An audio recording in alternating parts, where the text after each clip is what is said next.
I want to welcome you members of the press for this press briefing. My name is Muwada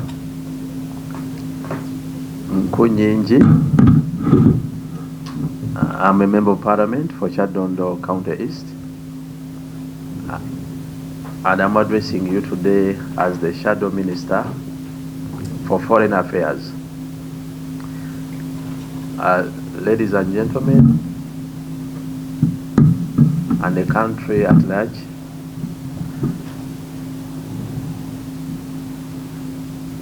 the public and international media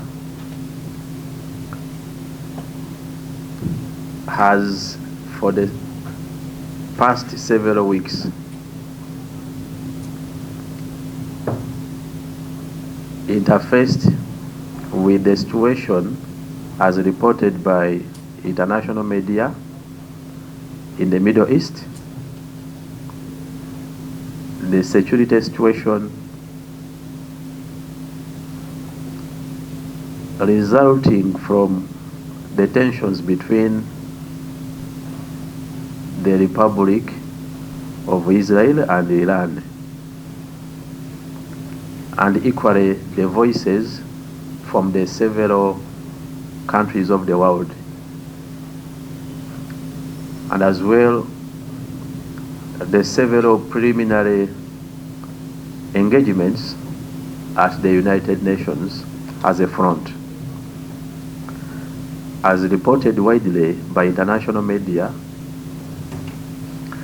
the security situation in the Middle East remains tense amidst the ongoing tensions between Iran and Israel.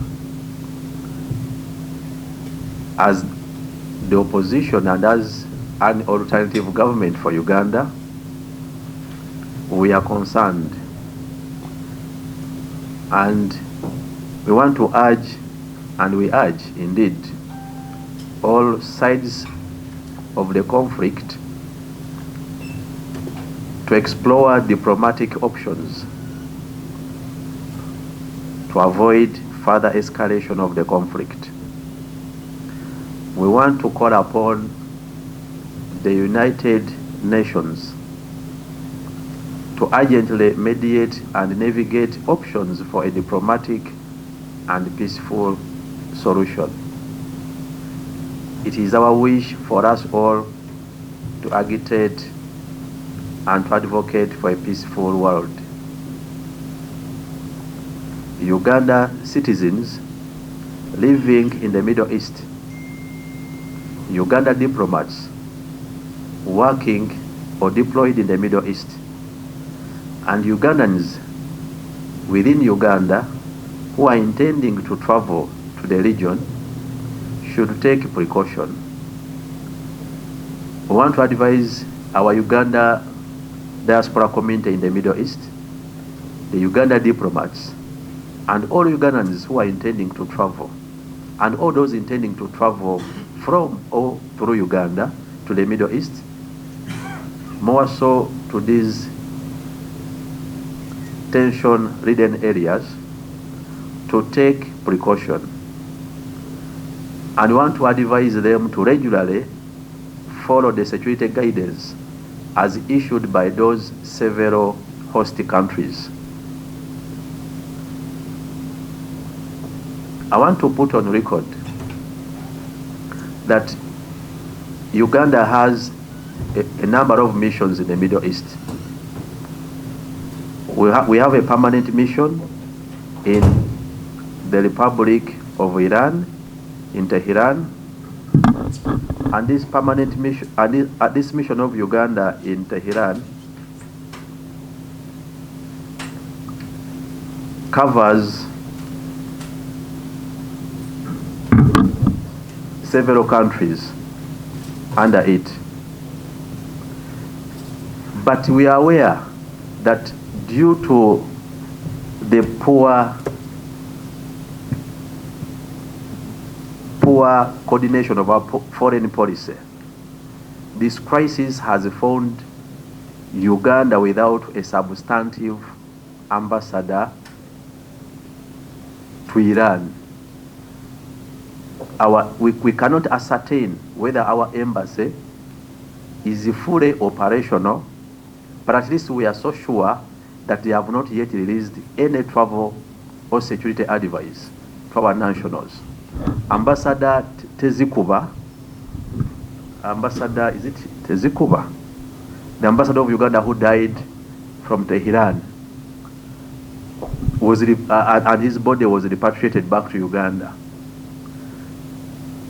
As we speak, we don't have a full ambassador, and we have not had any voice from our ambassador in that region, meaning Ugandans are more likely not to receive travel advice. And we have not had even from the Minister of Foreign Affairs. Whereas our mission in Iran covers several countries. Most of these countries are hosting a number of Uganda nationals. The mission in Tehran covers Afghanistan as a country of accreditation, Armenia, Azerbaijan, Iraq, Kazakhstan, Pakistan, Palestine, and Tajikistan. That is our mission in Iran. So meaning Ugandans in all these countries have not received any security advice or precaution from our mission. Partly, the ambassador died and there was no substantive replacement. Secondly, the poor coordination of our foreign policy.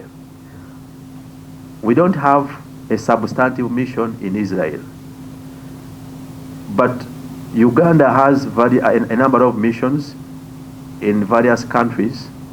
For example, our mission in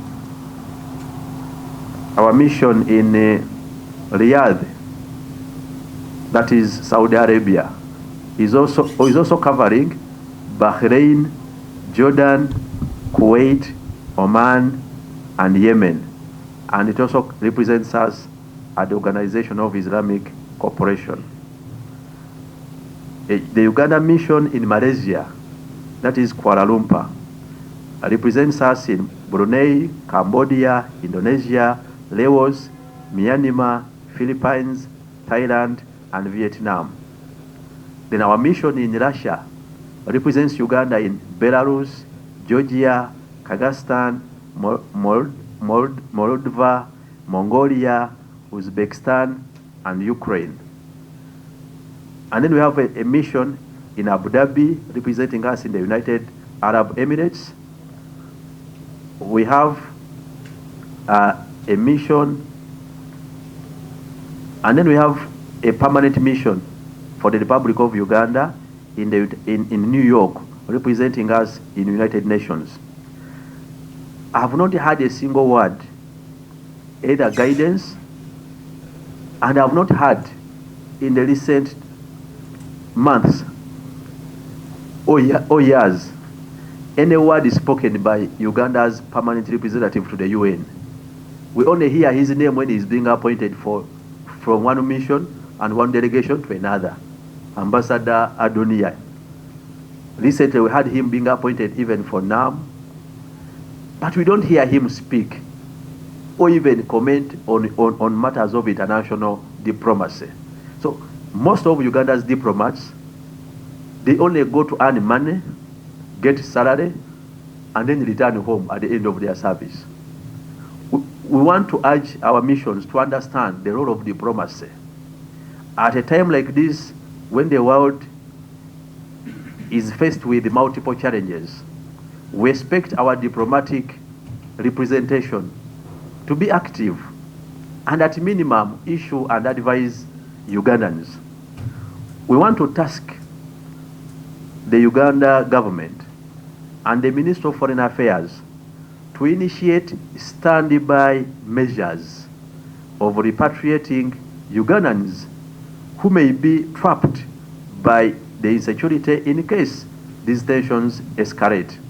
Whereas we are calling upon the United Nations to mediate and consider diplomatic solutions, and as well urging all parties to the conflict or this tension, we are also left to the fact that it is unpredictable. We have seen other countries of the world advising their embassies not to open for a while, advising their diplomats to take shelter and to be cautious. We have not had the Uganda Minister of Foreign Affairs, we have not had the Uganda government advising our diplomats, we have not even had our diplomats advising Uganda nationals in these regions. You know, we have thousands of Ugandans who are in Iran for different reasons, some for study, some for education. Thousands of Uganda nationals who are in Israel. Thousands of Uganda nationals who are in Jordan, Oman, Kuwait, and all these other countries. We have not had any travel advice or any security advice given to our nationals. I also want to put on record that none of our embassies or consulates has bunkers. I wouldn't advise Uganda nationals to run to the embassy or any embassy of Uganda. They are not security proof or they are not proof. There's no proof to shield them from any attack. And part of the realities of the conflict, we have had a number. We have had and we hear that many times embassies are a target. Equally, in terms of the international diplomatic protocols and arrangement, you are also aware that embassies are normally in one administrative location designated by a host country. When you hear other countries advising their diplomats not to open or not to take shelter in embassies, equally a Uganda embassy wouldn't be so far from such an area.